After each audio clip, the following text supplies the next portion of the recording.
j'ai rien fait, c'est toi qui me regardes, putain. Putain. Ouh, allez, sérieux. Ouais. Tu peux pas faire ça. Tu peux pas faire ça. Salut les sportifs, c'est Marianne Squat. Aujourd'hui, on se retrouve pour une vidéo que je suis censée faire depuis au moins 2 ans maintenant. Je vous avais demandé vos témoignages. Comme vous l'avez vu dans le titre, ça va être sur les troubles du comportement alimentaire. Et pour cette vidéo, je suis accompagnée de...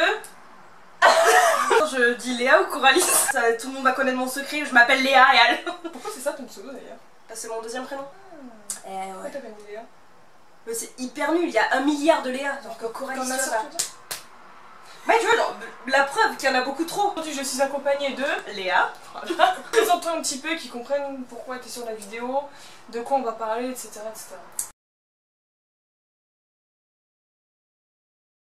J'étais atteinte d'anorexie mentale il y a d'ici là.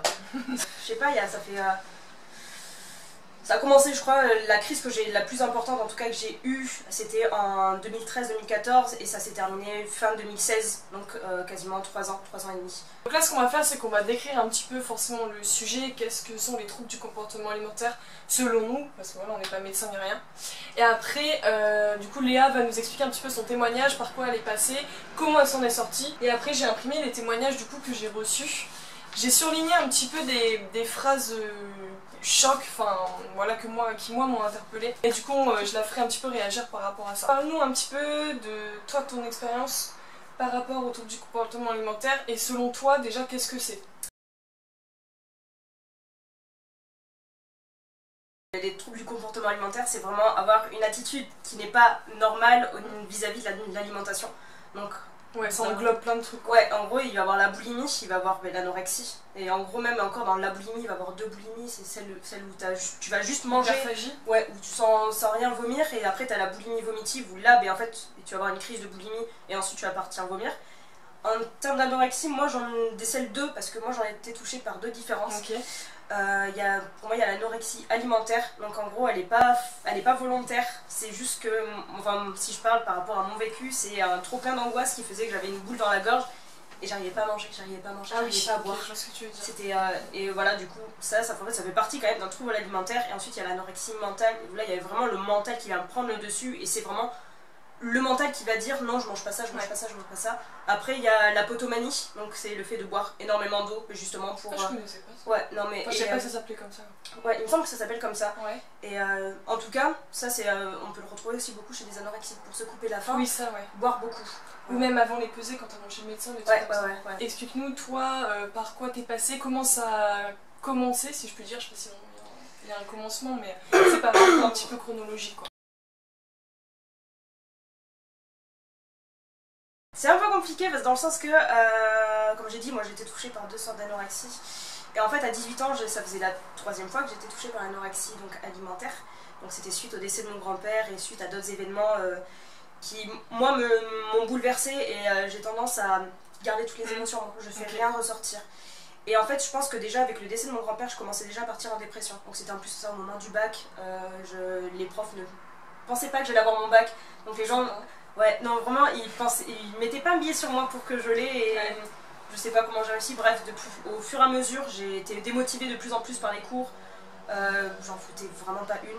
Et je suis vraiment tombée en dépression en fait, vraiment, j'étais vraiment dans le mal total. Ouais. Et je suis arrivée à la fac, donc mon anorexie c'était un peu résorbé et tout ça. Mais mentalement, j'allais toujours pas bien en fait. Et je sais pas, j'ai eu l'arrêt du sport aussi en même temps qui est arrivé. J'avais une image de mon corps qui était de plus en plus négative. Je commençais vraiment à pas du tout m'aimer. Mais tu te percevais du coup comme t'étais pas en fait. Ouais, non mais complètement. Genre en vrai, je me dégoûtais. Genre vraiment, c'était une haine. J'avais vraiment une haine contre moi, contre mon corps. Je me suis fait du mal.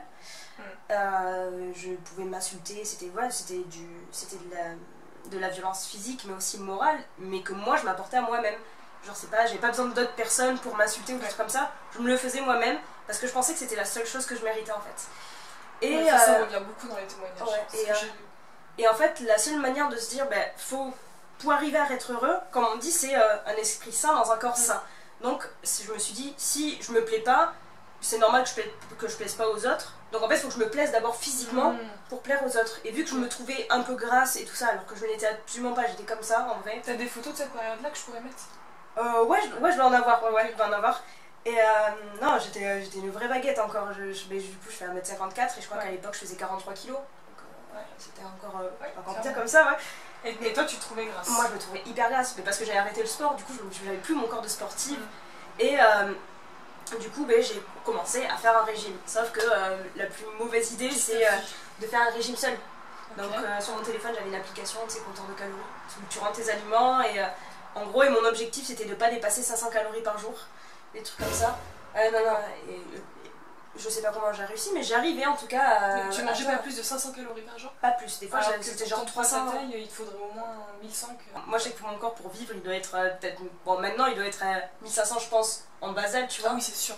Sauf que quand tu dis 500 calories, c'est vraiment rien. Tu bois de la soupe, tu prends de l'eau, tu prends les tranches de jambon, mais t'en manges une seule, mais tu la manges sur toute une journée. En fait, ton esprit il est vraiment obnubilé par la nourriture, de comment je vais faire pour manger ça, quels repas je vais sauter, quels aliments... Tu penses tout le temps. Ouais, c'est ça, et quels aliments je commence à enlever. Et en fait, à l'époque, je travaillais en tant que caissière. Ok. Et donc pendant que je faisais passer les articles, j'avais un ticket dans ma poche. Ouais. Et en fait, quand je voyais des articles qui passaient, genre, je sais pas, des chips, des trucs comme ça et tout ça, j'attendais que le client passe et que j'avais un peu de temps après, je prenais le papier et je marquais dessus, genre, le nom du produit et je marquais le nombre de calories que ça comprenait. Et j'ai retrouvé chez moi, là, il y a pas longtemps, un carnet comme ça, avec une liste. Les calories de tous les aliments. Exactement. Mais alors tu les mangeais pas finalement? Eh ben non. Ouais, mais tu vois, genre, c'est quand je me disais, ouais, si je vais chez mes parents, des trucs comme ça qui me mettent ça, je sais que... tu sais combien c'est en fait. Ouais. Donc il y a vraiment un énorme contrôle de ce que tu manges, mais surtout des calories en fait. Et à côté, tu te dis, faut que je dépense, donc... Ouais, il y a le côté sport qui rentre en compte. Ouais, et là, c'est hyperactivité à gogo. Genre, je faisais des abdos, principalement c'était des abdos, je faisais des squats, je faisais des pompes. Ouais. Je sais que j'avais des petites haltères chez moi et ça m'arrivait de faire des curls, des élévations, des trucs comme ça. Ouais. Non mais attends, j'ai même des photos où genre une fois j'avais pris une barre de balai où j'ai rajouté des sacs à dos. En soi c'est une bonne idée. Ouais, mais c'est hyper... Ouais. C'est que là c'est dangereux parce que t'as quasiment pas de calories quoi. Mais ouais, surtout que t'as pas d'énergie. Ouais. T'as plus de... Parce que même ton muscle, ok ton gras il est parti mais t'as... Bah tu perds ton muscle, ça tape dans tes muscles, donc déjà t'as quasiment plus de muscle, donc t'as plus de force. Et de mettre une barre, de mettre des sacs avec des dictionnaires dedans et de te faire des squats avec, voilà quoi. Et en fait à chaque fois que mes parents étaient pas là, ou que j'allais sur Bordeaux, parce que je faisais encore mes études à ce moment-là, quand je commençais vraiment à tomber malade, je marchais dans la rue, je marchais tout le temps.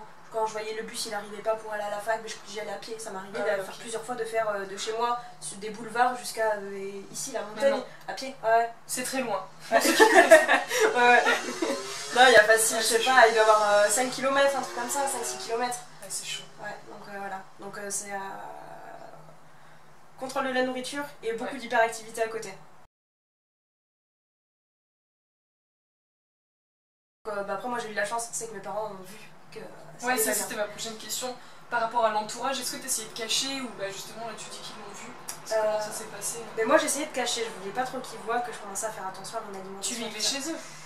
Non, je rentrais que le week-end. J'étais en semaine sur Bordeaux, donc déjà la semaine... En fait moi j'étais en colocation déjà, j'étais avec ma soeur et ma meilleure amie. Ok.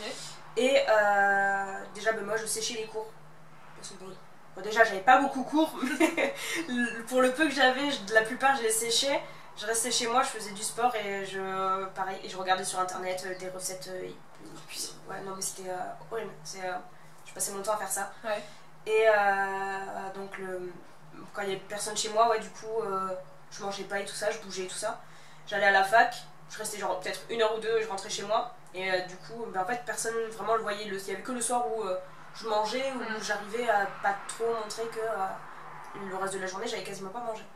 Et en fait quand je rentre le week-end chez mes parents, là du coup j'ai quand même le petit déjeuner, tout ça. Et quand ils voyaient que quand je commençais à sauter un peu le petit déjeuner, que mes quantités il y avait presque plus rien, tout ça, mes parents ils me voient, ils me disent mais ça va Léa et tout ça et tout. Ouais.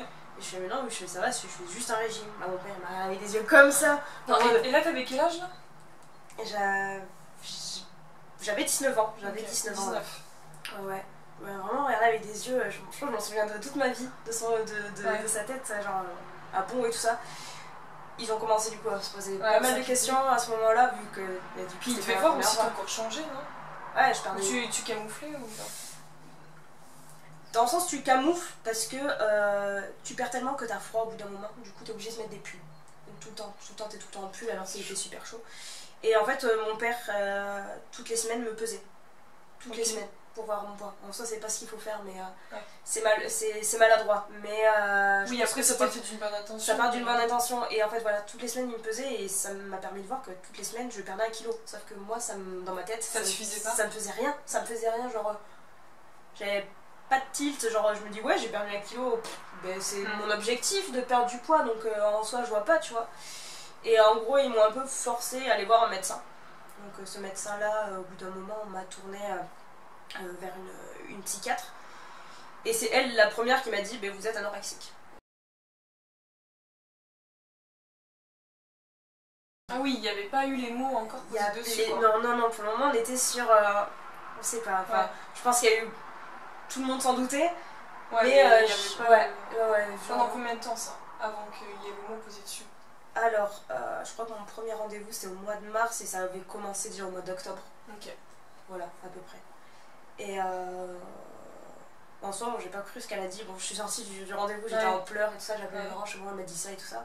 Mais dans ma tête, ça sonnait pas, je me dis c'est impossible, c'est pas vrai. Genre, je fais juste attention à ce que je mange. Je suis pas conscience, ça. Ouais, c'est ça. Et je fais, mais c'est impossible, je suis pas anorexique, c'est pas possible, je fais juste attention, je prends soin de mon corps, c'est tout. Mais je suis pas malade. Okay. Voilà. Bon, c'est ça. Ouais, c'est important de dire ça, on se rend pas toujours compte en fait finalement. Mais en fait, c'est que y a une grosse part de déni.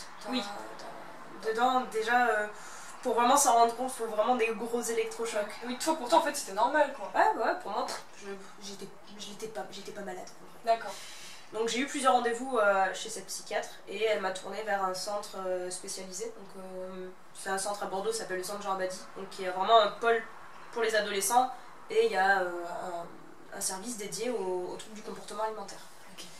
Donc j'ai commencé, c'était au mois de mai-juin, parce que c'est là où j'ai eu mes 20 ans. J'ai commencé à faire quelques rendez-vous, donc les premiers rendez-vous c'est des bilans. Et en gros, t'as un peu deux choix, soit tu as la chance d'être hospitalisé, ou soit tu peux aller que en hôpital de jour. Okay. Donc en gros, en fait, au début, on te fait passer des bilans pour à peu près voir ton stade au niveau de la maladie. Moi, je crois que j'ai fait 2 bilans, et après, ils m'ont hospitalisé au mois de juillet. Et tu sais à combien t'étais en termes de poids? Alors, je sais que... pour être hospitalisé, tu vois. Ouais, de toute façon, dès que tu rentres, tu te fais peser, et en même temps, t'es obligé, donc je suis descendue à 52. Non, putain, je suis con. Je suis pas... Non, mais non, t'enlèves 10 au moins. Non, je suis tombée à 32 kilos. En plus, 32 kilos. Ouais. Truc de ouf. Pour 1m54. Pour 1m54. Dès qu'il y a eu une place, j'ai été hospitalisée. Donc en gros, faut attendre quand même qu'il y ait une place. Il y a un nombre de places limité. Donc faut attendre que quelqu'un sorte pour prendre la place. Même si l'état en soi est grave, on est sur liste, on ne peut pas être... Bah oui, on est obligé d'être sur une liste d'attente en attendant. Il y a eu combien de temps, en fait, entre le moment où ça a débuté, entre guillemets, et l'hospitalisation? Au moins depuis décembre. Octobre-décembre, comme je t'ai dit. Ouais. Jusqu'au mois de juillet. Je me suis fait hospitaliser fin juillet, début moins août. d'un an. Quasiment, Et du coup, une fois que tu as été hospitalisée, comment ça s'est passé? Est-ce que tu peux, sans rentrer dans les détails, tu vois, mais nous expliquer un peu si ça t'a aidé, comment toi t'as perçu ça en fait? C'est compliqué, parce que en soi, avec du recul maintenant, j'arrive à voir que ça m'a aidé. Sur le moment, je vois que ça ne m'aidait absolument pas, parce que j'ai quand même fait 3 hospitalisations, donc c'est qu'en fait j'étais vraiment pas du tout dans les soins, j'étais pas du tout dans l'optique de m'en sortir, donc en fait, en gros, ils te gèrent, ça s'appelle une fenêtre thérapeutique. Okay. Donc pendant 1 semaine ou 2, en fait jusqu'à qu'il y ait une autre place qui va se libérer, tu rentres chez toi et après tu réintègres l'hôpital. Donc moi je l'ai fait 2 fois cette fenêtre, donc j'ai fait 3 hospitalisations. Et en gros pendant l'hospitalisation il y a plein de phases qui sont différentes. La première c'est genre l'isolation totale. Ok, donc là tu vois pas tes parents, pas d'appel ni rien? Rien du tout. T'as juste le droit d'envoyer des lettres mais t'as pas le droit de les recevoir. T'as juste ces infirmières qui viennent te dire bonjour, vos parents ont appelé, ils vous envoient bisous. Ça dure combien de temps ça? Jusqu'à que tu établisses un contrat avec ton psychiatre. Et ça, c'est un contrat poids. Un contrat poids, ouais. Et tant que tu n'atteins pas ce poids, tu sors pas de l'isolement total. Donc voilà. Et en gros, même tes parents, tu peux les voir une fois par mois parce qu'il y a une réunion familiale, mais tu les vois genre 5 minutes. Putain. Ouais. Donc c'est un peu compliqué. Ouais, en fait, dit comme ça paraît horrible. Mais tu sais, moi j'étais en psycho avant, on avait Ouais. vu ça. Et ils nous avaient expliqué par rapport au contrat poids qu'en fait, il y a un moment où t'as pas le choix parce que sinon, Ouais. c'est impossible. Vu que t'es dans le déni, tu te rends pas compte. Mais ouais, c'est dur. C'est ça, ouais. Bon, C'est après, dur. du coup, moi, le contrat en soi, sur les 3 hospitalisations, j'ai dû l'atteindre une fois, c'est tout. Ouais. J'ai jamais atteint ce contrat à poids, j'ai quasiment tout le temps été en isolement total. En plus de ça, donc du coup, isolement total, plus j'ai eu la sonde, vu que j'arrivais pas à m'alimenter. Ouais. Donc j'avais la sonde nasogastrique, donc t'as un tuyau qui va jusque là, qui va jusque dans l'estomac. T'as des poches de compléments alimentaires en fait qui viennent toute la tu journée. t'alimentes quoi. Ouais, en gros j'avais 3 poches par jour, donc en gros de 9h du matin jusqu'à 16h j'avais ça en continu, plus les repas que je devais faire à côté, Ouais. donc t'es comme ça à la fin. Ça c'est vraiment le truc le plus insupportable. Ouais, puis ton corps il est plus habitué aussi. C'est ça, et en fait c'est surtout pour le réhydrater qu'ils font ça. Ok. Donc en soi quand tu arrives à reprendre du poids, parce que déjà t'as 1500 calories qui t'arrivent comme ça, plus tes repas. Ça change des 500. Ouais, ça change des 500, ouais. Et donc après tu t'arrives à reprendre du poids, sauf que quand on te la enlève, vu que après sur tes repas t'arrives pas forcément à compenser, mais tu repères un peu. Mais ils essaient de faire quand même que tu repères pas beaucoup. Voilà, à chaque fois ça faisait comme ça. Donc je me baladais avec la sonde. Et en fait, tant que la sonde, tu peux pas sortir de ta chambre. Quand elle est en marche, tu peux pas sortir. D'accord. Donc t'es obligé d'attendre que les poches soient finies, qu'ils viennent te débrancher, et après tu peux aller voir les autres patientes. Sachant que les patientes qui n'ont pas de sonde, elles ont le droit de faire des activités. Donc ça veut dire que quand t'as une sonde, pas toi. ouais, exactement. Donc chaud. t'es dans ta chambre et tu fais rien du tout de la journée. Voilà. Putain, c'est chaud. Ouais. Et sur ma première hospitalisation, donc sur 2 mois, Ouais. enfin du coup sur 8 semaines, j'ai eu la sonde 6 semaines. Voilà, donc j'ai... Mais ils te l'enlèvent quand cette sonde au final? Quand ils pensent que le poids est Ouais. insuffisant pour l'enlever, Ouais. quoi. D'accord. Et du coup, donc en tous les 3 hospitalisations, cumulées, ça a duré combien de temps? 8 mois. J'ai été transférée dans un hôpital psychiatrique. Et j'ai passé 2 mois là-bas, donc j'ai fêté mon anniversaire aussi là-bas. Donc les 21 ans. Donc mes 21 Ok. ans, heureusement j'avais mes parents qui avaient pu venir. Mes parents c'est pareil, c'est un endroit où tu vois personne, t'as pas d'appel, t'as pas ton téléphone. Toutes tes affaires sont sous scellées quasiment. T'as le droit aux vêtements de l'hôpital hyper grands, j'ai pas le droit à des lacets de chaussures, des trucs comme ça, tu vois. Ah ouais, bah oui. Et je suis avec des schizos. Ah bah oui, l'hôpital psychiatrique. Ouais, et je pense que ça a été un de mes premiers déclics en vrai. Parce que Ah, ok. je pense que. Parce qu'au final, ça aurait pu faire l'inverse. Ouais, mais en fait non, parce que je pense que quand j'ai vu l'état des personnes qui étaient là-bas, Ouais. genre je me suis dit c'est pas possible, Ouais. moi je peux m'en sortir, eux c'est pas voulu en soi, tu vois, moi c'est vraiment que ce qu'elle la voit dans ma tête, j'ai encore le choix, je peux encore m'en sortir. C'est bien que tu t'es dit ça. Ouais, non mais je pense que j'ai été vraiment traumatisée sur plein de trucs là-bas. Tu m'étonnes. Ouais, les gens qui se roulent par terre, Ouais, je sais. il y a quelqu'un qui un jour qui est rentré dans ma chambre comme ça, je le regarde, en plus ça j'étais sondée là-bas, je suis arrivée, j'ai été sondée. Ouais. Mais le mec il ouvre comme ça, je le regarde, je me dis mais qu'est-ce que tu fous, mais casse-toi, tu vois. Et le mec il s'est barré et... Je sais pas. Ah ouais, c'est qu'il y a de tout en Ouais. fait, vous êtes tous mélangés. C'est ça, ouais, j'étais vraiment au début dans le pôle. T'étais en unité fermée? Ouais. Et après j'ai été transférée dans une autre aile où là on avait le droit de sortir un peu plus. Mais pareil, c'était avec des dépressifs, des gens qui ont fait des tentatives de suicide, plein de trucs comme ça. Ok. Et peut-être moins avancé que l'autre pôle où j'étais là juste avant, mais ouais, ça a été quand même un des premiers déclics. Quoi. Ok. Ouais. T'es resté combien de temps là-bas? 2 mois. Putain, quand même. 2 ou 1 mois, je sais plus. Non, j'ai dû passer 1 mois et demi, je pense. Ok. J'ai passé. Je pense Ouais, que j'ai passé 2 1 mois. mois. Ouais. Ok. Et du coup, après, il s'est passé quoi? Et ben je suis rentrée chez mes parents. J'aurais bien voulu réintégrer l'hôpital parce que là j'étais vraiment dans une démarche où je voulais m'en sortir. Ah oui, ok. C'est ça en fait qui avait changé. Ouais. Là il y avait vraiment cette démarche là. Sauf que l'hôpital m'a pas réaccepté. Pourquoi? Tu sais ou pas? Pas en hospitalisation complète. Donc en soi je sais pas du tout. Ouais. Peut-être question de place ou... Je sais pas. Après peut-être je me dis c'était quand même la 3e fois, la 4e, ça commence à faire quoi. Ouais. Et donc en fait j'avais juste des HDJ. Donc là j'y allais juste pour la journée. J'avais 3 fois par semaine j'y retournais, je faisais des activités, je rentrais chez moi. Et ça a duré 6 mois. Ok. Et comment t'as géré justement le retour chez tes parents? Parce que après l'hôpital, Sur l'hôpital psychiatrique et tout. Ouais, mais ça doit pas être évident. C'est pas évident parce que t'as tes parents qui te regardent tout le temps, ce que tu manges et tout ça, qui essayent toujours un peu tu retrouves ton chez toi. C'est bon, ça c'est quand même rassurant de voir, tu vois ta famille, ça fait longtemps que tu les as pas vus, tu peux revoir tes amis et tout ça. Donc en soi il y a du positif, mais j'étais encore bien quand même, je pense, dans les TCA encore à ce moment-là. Je faisais encore beaucoup d'hyperactivité, où je me levais la nuit, où je pouvais en faire. Et au niveau de l'alimentation, c'était... J'arrivais quand même à manger un peu plus. J'arrivais quand même à avoir au moins 3 repas dans la journée et d'avoir des repas quand même avec une bonne quantité quand même. Donc ça c'était cool. Mais après voilà, c'est qu'il y avait beaucoup de sport à côté. Dès qu'il n'y avait pas mes parents, je prenais le vélo, j'allais faire des trucs de vélo, des trucs comme ça. Donc, oui, après ça prend du temps, tu peux pas tout régler d'un coup. C'est ça, ouais. Ok, donc du coup t'allais quand même à l'hôpital de temps en temps, dans la semaine, 3 fois par semaine, ça 3 fois par semaine, ouais. Ok. Et ça t'a aidé ou pas? T'as eu la sensation que c'est... Il y a des ateliers qui m'ont aidé, ça c'est sûr. Pas tous. Donc déjà tout ce qui est lié sur l'alimentation, ça m'aide pas du tout. Ça me met encore plus devant mes problèmes et voilà. Mais sinon, après j'ai eu de la chance, j'ai eu une très bonne psy. J'ai une psy avec qui ça s'est très bien passé. J'ai du mal avec les psys et il faut avoir un bon feeling. Ouais, c'est clair. Ouais, et donc elle, j'avais vraiment un très bon feeling, donc du coup j'ai pu avancer avec elle, mais c'est top, ça. hyper rapidement, et ça qui a été hyper cool. Okay. Et après, du coup j'ai fait des activités, il y en a c'était super bien. Par exemple, il y en a un, c'est il s'appelle accordage, et en gros en fait c'est comme des mini pièces de théâtre où en même temps tu vas te confronter à des situations de la vie. Et en fait, t'essaies d'apprendre de jouer ça d'une manière différente pour essayer d'appréhender les recul. Exactement, Et tu te dis, c'est pourquoi j'ai réagi comme ça, j'aurais pu réagir comme ça. Bah, du coup, elle te refait jouer la scène de cette manière-là, tu vois. Et puis après, si par la suite t'es confronté à du coup, maintenant t'arrives à réagir. Ouais, exactement. Et voilà, il y avait celui-là. Après, j'en ai fait beaucoup quand même.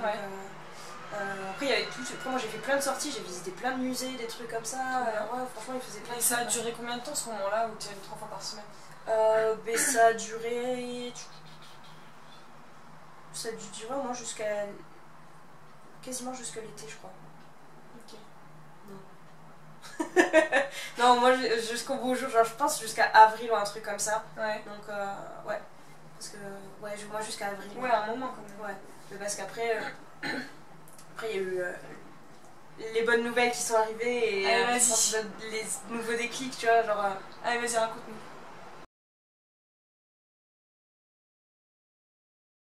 Donc du coup, moi, à cette époque-là, c'était en 2016, j'ai commencé à passer mon code.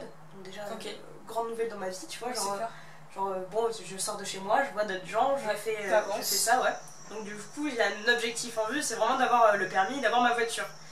Et en fait j'avais ça, je l'ai eu hyper rapidement, donc du coup ça m'a gavé motivée, et pareil pour la conduite, j'ai vu que pour une fois j'étais pas à chier. En gros c'est aussi un peu pour ça, tu vois, j'ai toujours eu l'impression que j'étais dans l'échec, tu vois, et enfin il y a des choses positives qui arrivent, et pour une fois j'arrive... que toi t'en es capable. Ouais, et que j'arrive à les faire, tu vois, du coup ça remotive un peu plus. Mais du coup j'étais acceptée aussi dans un lycée, sachant que ça faisait du coup 2 ans que j'avais pas fait d'études. Enfin, tu vois, on m'accepte, tu vois, quelque part, on veut bien de moi quelque part. Donc je pense que tu rigoles, mais c'est fort. Ouais, non, mais en vrai, il y a eu un élan de positivité d'un coup, de bons événements. Il y a plusieurs choses en fait qu'on fait que.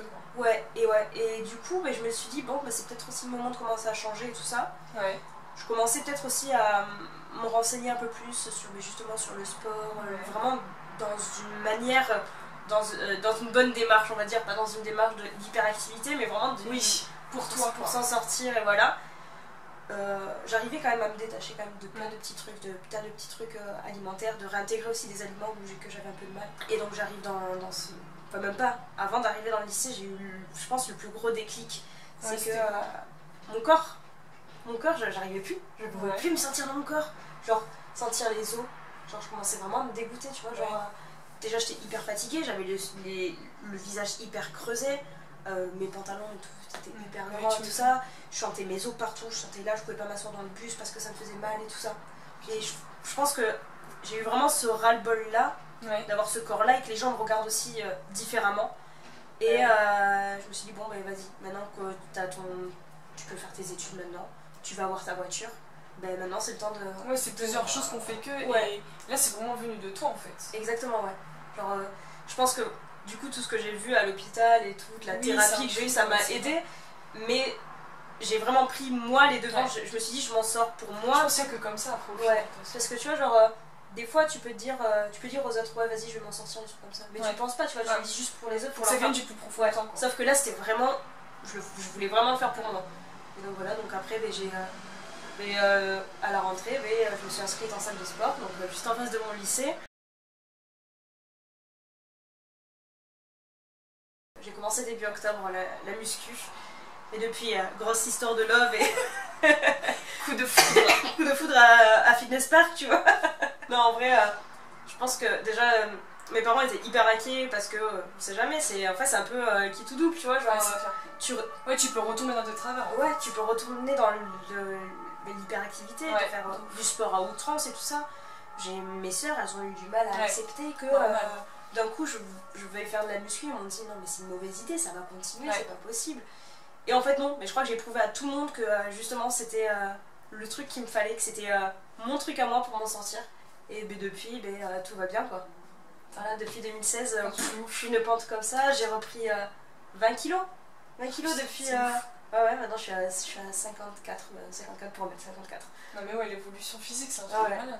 Enfin, de toute façon, je mettrai des photos. Ouais, mais après, c'est surtout une évolution mentale. Ah, mais bien sûr. Tant que ton mental il change pas, ton physique il peut pas suivre. Tu peux pas changer le physique. Ouais, tu peux pas changer ton physique sans avoir changé ton mental. Totalement. Après, j'ai imprimé des témoignages que certaines d'entre vous m'ont envoyés. Donc je vais te lire juste 2-3 phrases. Il y a des trucs qui font écho à ce que tu as dit, donc tu vois, c'est intéressant. Voir ce que t'en penses, c'est juste pour le dire en fait. Un truc qui a été assez fort, tu vois, quand je l'ai lu, l'anorexie n'est pas un choix. Tu sais, il y a beaucoup de personnes qui pensent que les personnes qui sont anorexiques, c'est par choix parce que. Exprès, tu vois ce ouais, que parce que pour tout le monde, c'est genre. C'est con de s'arrêter de manger. Voilà, tu vois, genre, si tu veux, tu peux. C'est ça, manger. en fait, pas du tout. Genre, en vrai, c'est hyper chaud, tu vois. Genre, on peut te dire. On peut te mettre une fourchette dans la main et faire vas-y, mange. Ça se passe pas comme ça. Il y a vraiment en fait dans notre tête une voix qui vient vraiment tout contrôler et tant que cette voix, on n'arrive pas à la faire taire, c'est hyper compliqué donc. Ah si, un truc fort aussi que j'ai lu. Bon là, il me disait j'ai fait une dépression en remettant en question toute ma vie, hein, et en fait, t'as trouvé du réconfort dans la nourriture. Donc là, après, c'est plus pour la boulimie. C'est plus pour la boulimie. Ouais. Mais ça, c'est. Ça revient beaucoup aussi. En fait, la nourriture qui est associée en fait. C'est souvent, tu vois, genre, comme si on a. Pour combler un manque, genre, t'as, par exemple, je sais pas, je vais prendre un exemple comme ça, par exemple, t'as pas eu beaucoup d'amour de tes parents, des trucs comme ça, mais tu viens le combler par la nourriture. La boulimie, si on se rend compte qu'en fait, c'est pour combler un manque de quelque chose. Alors que l'anorexie, c'est en soi de se séparer de quelque chose. On n'accepte pas des choses. C'est surtout la peur de grandir. C'est beaucoup lié à ça. Et en fait, du coup, c'est garder un peu cet aspect de corps d'enfant en fait. Et donc voilà. Donc moi, je trouve que c'est surtout ça. C'est intéressant ça. Tu vois, genre si tu regardes une personne anorexique, elle est. Bah oui, forcément, t'as plus de forme, C'est ça, t'as plus rien. T'as vraiment l'impression d'être un enfant et même t'as l'impression que les gens, du coup, ils t'apportent beaucoup d'attention. Donc en fait, ouais, il y a plein de trucs qui sont liés. C'est ça, ouais. Et je pense que c'est la peur de faire face à des choses et la peur de grandir parce que tu as peur que ces choses reviennent encore et du coup tu préfères rester un enfant parce que c'est souvent l'époque où c'était le mieux, tu vois. C'est trop intéressant ça, j'avoue. T'as vu ça un peu? Ça se trouve, il y a des gens qui eux-mêmes sont malades, tu vois, qui l'avaient pas perçu comme ça. Ouais. Et tu vois, autant ils vont se dire, ah ouais. Mais moi, c'est un truc que j'ai remarqué, tu vois. Après, peut-être qu'on en a parlé, mais ça dépend aussi de chaque personne, tu vois, mais j'avoue, c'est trop intéressant. Du coup, pour finir sur une note positive, en fait, à la fin, elle raconte que c'est en commençant la muscu, elle a rencontré un coach et les gens de la salle, en fait, qui l'ont vachement aidée. Et en fait, ça rejoint un peu ton histoire, tu vois, c'est vraiment en découvrant ce sport, ça lui a donné envie de s'en sortir et toi, je trouve ça cool. Mais en soi, il y a beaucoup de personnes qui arrivent à s'en sortir grâce à la muscu. C'est un sport qui est tellement dénigré et en vrai, ça apporte tellement de choses qui sont positives. Mais il n'y a pas que, comme j'ai dit tout à l'heure, il n'y a pas que au niveau physique, mais aussi au niveau mental. Bah, elle, justement, elle expliquait que ça a développé en fait une force mentale chez elle. Bah ouais, c'est surtout ça. Moi, je sais que ça m'a plus donné envie, tu vois, genre justement de dépasser mes limites, mais dans une bonne manière en fait. Oui, c'est ça. Ouais. C'est ça. De retourner les choses. Ouais, c'est ça.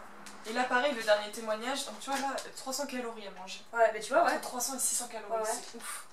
Bah ouais. Elle prenait des coups de faim, elle prenait que des légumes et du fromage. Non, Franchement, et pareil, elle explique qu'en fait, elle s'en est vraiment sortie grâce à la muscu, c'est top quoi. T'es pas obligé de t'en sortir par le sport, après comme... Oui, il y a c'est juste que voilà, il y a quand même... Nous, on est sur ce créneau-là, donc ouais, on en parle, mais ouais, il y a plein de trucs. Je pense qu'il faut trouver vraiment sa passion, tu vois, genre vraiment un truc qui nous fasse vraiment plaisir et qui nous permette d'être nous-mêmes en fait, de vraiment mettre sa personnalité et dans quelque chose qui nous plaise. C'est ça. Pouvoir s'investir en fait dans quelque chose et... C'est ça, et en fait nous sortir l'esprit un peu de tout ça, un peu de tout ce qui est du contrôle alimentaire et justement lâcher prise mais sur autre chose. Et je pense que c'est ça. Comme ça quand que il y a contrôle, il y a lâcher prise derrière. C'est de ouf, obligé. Ouais. À un moment donné... En tout cas, c'est un beau témoignage que tu nous as apporté. Enfin, ça apporte vraiment de l'espoir, tu vois. Si vous êtes dans ce cas, il y a toujours des solutions. Le top, c'est quand même de se faire accompagner. Enfin, je sais pas ce que t'en penses. Moi, c'est ce que... Ouais, toi, alors. Moi, après, c'est ce que je conseille parce que je reçois des fois des messages et tout ça, des personnes qui veulent des conseils. Des gens qui sont dans ce cas-là. Allez voir des pros. Franchement, allez voir un professionnel. Il y a plein de psychiatres qui sont bien, qui sont aussi compétents aussi dans les TCA. Il y en a plein. Je sais qu'il y a des spécialisations dans ça. Donc déjà, faut pas hésiter. Je pense que c'est même la première chose à faire. Surtout en parler, je pense que c'est important. Pas s'enfermer tout seul avec ça. Non, faut absolument pas. Faut toujours au moins garder un avis objectif quand même. Parce que c'est justement en s'enfermant qu'on reste encore plus dans le contrôle et que toutes ces choses-là viennent encore plus accumuler en fait. Et je pense qu'un psychiatre ou un psychologue, ça peut toujours nous ouvrir les yeux. Ça nous fait prendre du recul et voir un peu plus les symptômes, de voir qu'on est vraiment dedans et d'essayer de trouver des solutions. Après, franchement, s'il y a des personnes à qui on leur a proposé de la case hospitalisation, franchement, saisissez-la aussi. Je pense que c'est aussi une bonne chose pour s'en sortir. Il y a des fois, on peut être tellement dans la maladie qu'on peut pas s'en sortir seul, que même peut-être une thérapie, ça marchera pas. Et faut des électrochocs, et moi je sais que l'hôpital me les a apportés, donc je pense que ça peut être une bonne chose aussi. Ouais, je pense que ça peut faire peur, donc c'est bien que tu dis ça. Non, en vrai, moi, même si c'était hyper compliqué, j'ai quand même de très bons souvenirs, je me suis fait plein de potes là-bas et tout ça, donc j'ai encore des contacts avec des personnes. C'est bien que tu dis ça. Donc voilà, non, enfin... Parce que souvent on voit ça comme un truc horrible, un truc obligé. Non, en vrai, j'ai passé du super moment, moi j'ai plein de bons souvenirs, hein, en vrai. Vous pouvez accompagner vraiment si vous pouvez. Après, voilà, comme on a vu, c'est totalement possible de s'en sortir. Après, t'as une grande force de caractère. Et je pense que ça peut aussi, tu vois, les motiver, donner beaucoup d'espoir. Ouais. Après, une grande force de caractère. Bah si. C'est toi quand même qui as fait la démarche. Ouais, c'est parce que j'ai... t'as voulu, tu vas t'en sortir. Ouais, mais en fait, il faut vraiment être dans cette démarche-là parce que... Oui, c'est ça. Après, il faut le déclic, il y a plein de trucs derrière aussi. Ouais, c'est ça, ouais. Tu vas avoir une grande force de caractère et t'embrouiller dans le truc et pour t'en sortir, je pense aussi, tu vois. Faut essayer de tourner ça de manière positive, en fait. Ouais. C'est surtout ça, et de prendre les choses et faut pas hésiter à en parler, même à son entourage. Même s'ils font les choses des fois de manière maladroite, ça fait toujours du bien d'avoir du soutien, en fait, de sa famille. Et moi, je pense que ça a aussi été quelque chose qui m'a beaucoup aidée. Ma famille était là et ça m'aide beaucoup. Ouais, faut pas avoir peur, faut pas avoir honte, même si je pense que c'est quand même le cas. Tu vois, au final, c'est délicat des fois d'en parler. C'est hyper délicat parce que t'as l'impression d'être incomprise en fait. Ouais. Mais dans tous les cas, ça fait quand même du bien. Ça fait quand même du bien d'en parler. Peut-être pas de tout parler, mais essayer au moins d'en parler. Déjà pour rassurer aussi la famille parce que ils sont super inquiets. Ouais, puis qu'ils sachent aussi dans quoi t'es et puis ouais, c'est ça. Qu'ils puissent t'aider aussi quoi. Ouais. En tout cas, merci beaucoup pour ton témoignage, c'était cool. Je pense que ça peut aider et c'est bien. Moi, vu que j'ai pas été atteinte de troubles du comportement alimentaire, c'est pour ça que j'allais pas faire la vidéo comme ça. Voilà. Ouais, mais en vrai, mais déjà aussi, mais merci à toi parce que franchement, je pense que ça fait un moment aussi que je voulais en parler et c'est l'occasion vraiment de le faire et je trouve ça cool et j'espère que ça pourra aider un maximum de personnes. Après, je pense parce que moi j'ai beaucoup de questions aussi par rapport à ça sur Insta, des gens qui me contactent par rapport à ça, donc voilà, j'espère aussi que ça aura aidé. J'espère que la vidéo vous aura plu, merci encore à toi. Je suis encore rigolée. Merci à toi d'avoir fait la vidéo. J'espère que ça vous a plu. Si c'est le cas, n'oubliez pas de mettre un petit like, partagez la vidéo si vous avez des amis qui sont dans cette situation, si vous pensez que ça peut aider. Merci encore, je vous fais des très gros bisous et je vous dis à la prochaine. Vraiment assez basique. Donc première chose, j'ai acheté des œufs, c'est ce que je mange tous les matins. En ce moment, je me fais une galette de flocons d'avoine, donc je mets 2 œufs.